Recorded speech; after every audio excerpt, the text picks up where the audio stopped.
teman-teman, perkenalkan saya Ivan Hermana. Nah, hari ini kita akan belajar tentang interaksi antar komponen ekosistem. Nah, teman-teman di sini pernah tidak melihat kucing menangkap tikus atau lebah yang hinggap di bunga? Jadi, semua makhluk hidup itu ternyata saling berinteraksi. Nah, jadi apa sih pengertian interaksi antar komponen ekosistem itu sendiri? Oke, baik. Di sini saya akan menjelaskan sedikit pengertian tentang ekosistem kepada teman-teman.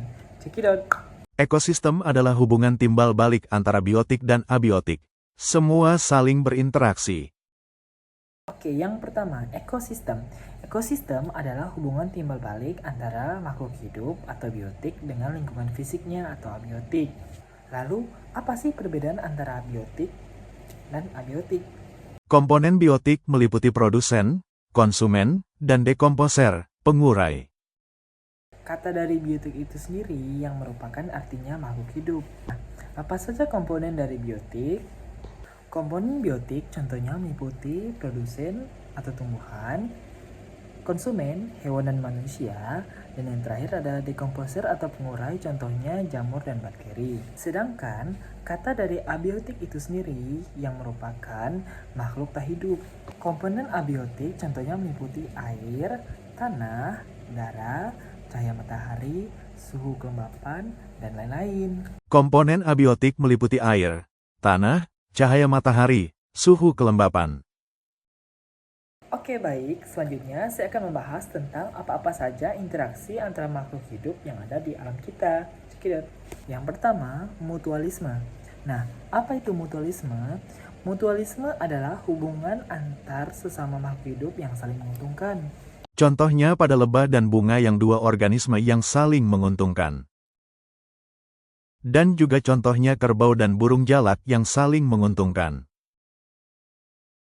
Contoh makhluk hidup yang saling menguntungkan itu seperti lebah dan bunga, kerbau dan burung jalak, dan sebagainya. Yang kedua, komensalisme. Komensalisme merupakan hubungan ketika satu organisme merasa diuntungkan, nah sementara yang satunya itu tidak dirugikan atau diuntungkan. Contohnya yang satu untung dan yang satunya tidak diuntungkan maupun dirugikan ikan remora dan hiu. Adapun contoh komensalisme lainnya seperti anggrek yang ada pada pohon. Nah, contohnya ada ikan remora dan hiu. Ikan remora itu merupakan organisme yang diuntungkan, sementara si hiu itu tidak dirugikan ataupun diuntungkan. Contoh berikutnya ada anggrek pada pohon. Anggrek merupakan organisme yang diuntungkan, sementara pohon itu sendiri tidak dirugikan atau diuntungkan. Yang ketiga, parasitisme. Beda dari komensalisme tadi, parasitisme merupakan hubungan antara satu organisme diuntungkan, sedangkan yang satunya dirugikan. Contoh parasitisme itu yang satu untung yang satu dirugikan seperti benalu pada pohon. Dan juga seperti kutu yang menghisap darah di kepala manusia. Contohnya, benalu pada pohon. Benalu merupakan organisme yang diuntungkan, sementara si pohon yang dirugikan. Beda dari komensalisme tadi, yaitu anggrek pada pohon. Nah, si benalu ini merupakan organisme yang mengambil nutrisi pada pohon. Jadi, maka si pohon ini yang dirugikan. Lalu contoh berikutnya yaitu cacing pita pada manusia dan kutu pada kucing. Dan yang terakhir predasi. Predasi merupakan hubungan antara mangsa dan si pemangsa. Predasi merupakan hubungan antara mangsa dan si pemangsa seperti singa yang mengejar zebra.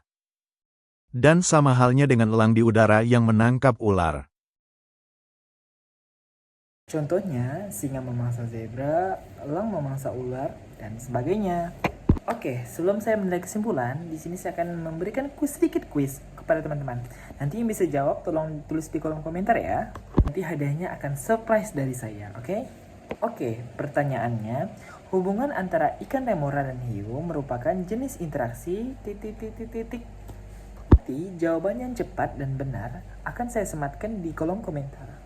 Oke, ini soalnya ya. Nanti silakan teman-teman isi jawaban di kolom komentar. Oke, baik. Kesimpulannya adalah interaksi antar komponen ekosistem meliputi hubungan antara makhluk hidup dengan makhluk hidup lain ataupun lingkungannya. Nah, ingat, bentuk interaksi antara komponen ekosistem yaitu tadi mutualisme, saling menguntungkan. Komensalisme, yang satu untung dan yang satu tidak dirugikan ataupun diuntungkan. parasitisme, yang satu untung, yang satu rugi. Dan yang terakhir ada predasi, yaitu hubungan antara mangsa dan si pemangsa. Kesimpulannya adalah hubungan timbal balik antara makhluk hidup dengan makhluk hidup lainnya yang saling berinteraksi. Oke, cukup sekian video singkat pembelajaran dari saya. Mohon maaf apabila ada kesalahan ataupun kekurangan kata. Saya pamit undur diri. See you next time. Oh ya, jangan lupa like, comment, and share-nya ya teman-teman. Bye-bye.